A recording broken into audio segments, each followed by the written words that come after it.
So guys, for the first method, you want to head over to the link which will be down below in the description, or you can just type in any web browser, Arkill, then you want to go to this one by bleeping computer, and then once you're on this, you just want to scroll down.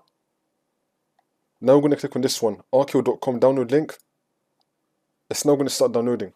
And now we're going to click on this, and then click on yes. And now once you're on this, it's now going to run this in command prompt. If it finds any malware, it's going to remove it for you. See if that works for you. If that did not work for the second method, you want to head over to search and type in virus and threat protection, click on it. And then once you're on this, you want to go to scan options, and then you want to run a full scan first, and then click on scan now.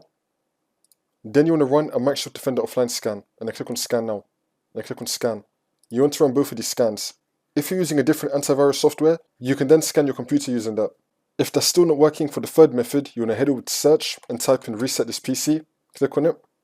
I know this is a bit drastic, but if you do want to do this, then you can. Make sure that your files are backed up, then you want to click on reset PC, and then you want to reset your computer. That should now fix your problem.